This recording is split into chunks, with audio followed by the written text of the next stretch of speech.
This is one of the stories from the saga of Erik the Viking.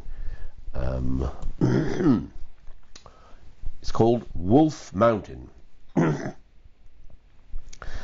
As long as the snows covered the land, Erik and his men stayed in the camp which they had built out of logs. By day they fished and hunted. At night they would lie awake listening to the howling of the wolves outside. "They are starving," Erik would say to his men. "We are lucky to be safe in our camp. A man would be torn to pieces by such a pack." One day Erik and Sven the Strong chased a wild boar across the frozen hills, but it escaped into a black forest. "We dare not follow it into that place," said Erik, "for the sun will soon be setting, and for sure that is where the wolves have their lair." But even as the two companions turned to head back for the camp, the sun hid behind a cloud, and they heard, in the far distance, deep in the black forest, a wolf howl.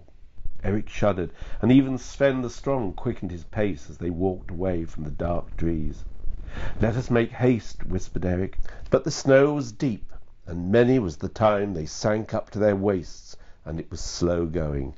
And behind them, in the far distance, deep in the forest, another wolf howled. Erik turned to Sven the Strong and said, "Let us bind these branches onto our feet so that we do not sink into the snow." This they did, but still the way was steep and the snow too soft, and many was the time they sank up to their chests, and it was slow going. And behind them, in the far distance, deep in the forest, another wolf howled. Then Erik turned to Sven the Strong and said, "Let us cut across the mountainside. It may be harder, but it will be shorter." So they turned towards the dark mountain and struggled on through the snow. As the way got steeper, the snow turned to ice, and many was the time they slipped and fell, but the fearful thought of those starving wolves spurred them on. All at once a mist descended on the mountainside, and they could not see which way they were going, and behind them, nearer now, they could hear 1, 2, 3 hungry wolves howling. "I fear they have picked up our scent," said Erik. "We are lost in this mist, and for certain we shall never reach camp nor see our comrades again." But even as he spoke, a dark shape rose up in front of them out of the mist. It was a great grey wolf, as tall as a man. Sven the Strong raised his bow, but before he could let his arrow fly, Erik put out his hand and spoke. "Who are you, wolf?" But the great grey wolf did not reply. Its eyes gleamed, and it bared its great yellow teeth and snarled. "Who are you, wolf, and what is your business with us?" said Erik.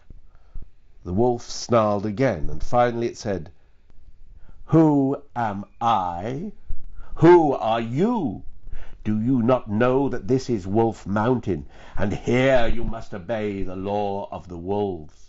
At these words Sven the Strong raised his bow again, saying, "That I will never do, for the law of the wolves is to tear each other to pieces." The great grey wolf lifted up its grizzled head and howled, and all around they heard the answering howls of the other wolves. Then the wolf looked at Erik and Sven and said, "That is not the law of the wolves, and on Wolf Mountain, if you do not know the law of the wolves, you will be torn to pieces." "But what is the law of the wolves?" cried Erik. "If you do not obey it, you will die," said the great grey wolf, and just then the mist seemed to grow thicker until Erik and Sven could scarcely see the old wolf, and then suddenly the mist cleared and the wolf was gone. Erik and Sven looked at each other, and then they looked behind them, and far away below them they saw dark shapes slipping out from the black forest. "The wolves are coming to Wolf Mountain," said Erik. "We must be quick." So on they climbed, and the way got harder and steeper, and soon they were climbing with hand and foot. Then Sven the Strong took a rope and handed one end to Erik. "Here," said Sven, "tie that around your waist." Then Sven tied the other end round his own waist, and so they continued, and when the way got even steeper, Sven was able to pull Erik up with the rope. Not long after this they came upon a mountain goat, hiding in a cleft in the rock. "Mountain goat," said Erik, "you live on Wolf Mountain. Tell us, what is the law of the wolves?" But the mountain goat shook its head. "I do not live on Wolf Mountain. I lost my way in the mist. But I can tell you the law of the wolves. It is to tear everything to pieces, to strip the land bare, and to show no mercy to any living creature. That is the law of the wolves." "Then we are dead for certain," said Erik, "for I cannot obey such a law." "No more can I," said Sven the Strong, and the two men went on their way. On they climbed, up and up, until all at once they came upon a black bear crouching under a rock. "Black Bear," said Erik, "since you live on Wolf Mountain, tell us, what is the law of the wolves?" The Black Bear replied, "The law of the wolves is to be always hungry, and never to allow your appetite to be satisfied. I do not live here, but that is the law of the wolves." "If that is the law of the wolves," said Erik, "it is not a law for men. We shall surely die here on Wolf Mountain." Sven the Strong nodded, and they went on their way. On they climbed until they came to a sheer rock face. "Now indeed we are lost," said Erik, "for we cannot climb that sheer rock face. There is neither foothold nor handhold." "I will try," said Sven the Strong, "and if I succeed I will pull you up after me." So Sven set off to climb the sheer rock face. Straight up he went, clutching with his fingers and straining with all his strength to stay on the wall of rock. Higher and higher he got as Erik watched, and below them they heard the howling of the wolves getting closer all the time. And as he heard the wolves, Sven looked down for a moment, and he saw how high he was, and how little he had to hold on to, and his foot slipped, and he clutched with his hand, but the rock face seemed to crumble at his touch, and suddenly he was plunging down towards Erik in a shower of rock and ice. As his friend fell, Erik thought to himself, "Is this how we shall die on Wolf Mountain?" But as it happened, instead of landing on the solid ice and rock where Erik stood, Sven the Strong landed in a drift of new-fallen snow that lay close by, and Erik ran to him and found that his leg was broken. Then they heard a terrible sound.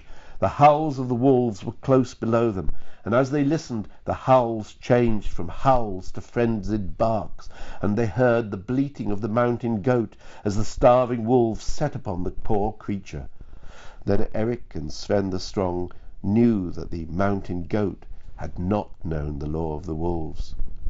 Erik lifted Sven the Strong out of the snow and pulled him back towards the rock face, and as he did so they heard the wolves draw closer and closer, and they heard the black bear roaring, and the wolf pack barking and snarling, and they heard the sounds of a hideous fight.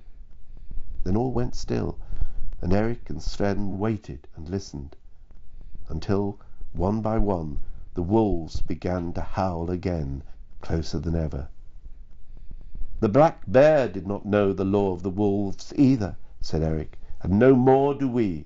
There is only one chance for us." And with these words Erik himself began to climb the impossible sheer rock face. Straight up he went, using every niche and every notch, and he never once glanced behind him. So it was that he did not see the first dark shapes appear on the ice sheet below him, as the wolves slunk closer and closer. "Hurry, Erik," called Sven the Strong, "for I see the wolves approaching." But Erik neither looked down nor looked up. He just kept climbing niche by niche and notch by notch, and the wolves began to gather in their pack on the ice sheet below. "Hurry," called out Sven the Strong, and Erik climbed, and the wolves drew closer. Once his foot slipped, and once his hand slipped, but up he went, up, and then the wolves suddenly saw Sven the Strong as he lay there on the ice with his leg broken. The wolves stopped and glared, and some of them snarled, and some of them licked their lips and showed their great teeth. Sven the Strong tried to stand, but he could not, for his broken leg was limp and useless. Then the leader of the wolf pack lifted up his head and bayed, and the others started barking and snapping, and Erik heard them as he climbed higher and higher, but still he did not look down. Then suddenly the wolves were charging across the ice towards Sven the Strong, and Sven could see their hot breath bursting in the air as they raced towards him. He could see their eyes white with madness as they leapt at him. He could see the blood of the mountain goat and the blood of the black bear red on their fangs and smeared on their sides. But before their claws could tear his flesh, Sven the Strong suddenly found himself hoisted up into the air and saw the wolf pack dancing on the ground below him, leaping up, trying to reach him. He looked up, and there was Erik, pulling on the rope that joined them with all his might and with all his mane. And below, the wolves snapped and snarled their disappointment as Sven was hauled higher and higher to where Erik stood on the top of the rock face. When Sven reached the top, Erik pulled him to safety and then lay exhausted. "We are safe for the moment," said Sven the Strong, "but sooner or later those wolves will find another way up. You must go on without me, for I cannot move with this broken leg." And he started to untie the rope that joined them, but Erik stopped him. "I shall never leave you to die alone," he said. "Better that one of us should die than both of us," Sven replied, and once again he started to undo the rope that joined them. But once again Erik stopped him. "We are comrades," he said. "Just as this rope around our waists binds us together, so our friendship binds us one to the other with an invisible bond that cannot be broken." But even as he spoke, they heard a snarl and looked up, and there was the great grey wolf, tall as a man, sitting on a rock, glaring at them. And as they stared at the fearful creature, dark shapes began to rise up out of the very rock, and soon there were all the wolves that had been on the ice sheet below, gathered round the two men in a circle, their tongues hanging out and their eyes watching. "Perhaps this is all a dream from which we shall awake," said Sven the Strong. But Erik shook his head. "Not unless life itself is a dream," he said. And the two friends embraced each other, and in their minds they took farewell of each other and of life, and waited for the wolves to tear them to pieces, limb from limb. But they stood like that for some while. Then first Erik opened his eyes, and then Sven the Strong turned to look. The wolves were all around them, just as before, and the great grey wolf was sitting on the rock. "Come on," said Erik. "We are not afraid to die, for we are companions in life or death." And the great grey wolf lifted up its head and gave a howl. "That is how we live and hunt here on Wolf Mountain, each wolf bound to the other by invisible bonds so strong that nothing can separate us. Each of us lives and dies for his comrades. That is the law of the wolves." With these words, the wolves turned and slunk off into the gathering dusk. Erik lifted Sven the Strong up, and together they limped all the rest of the way back to camp, under the full moon, and down the other side of Wolf Mountain.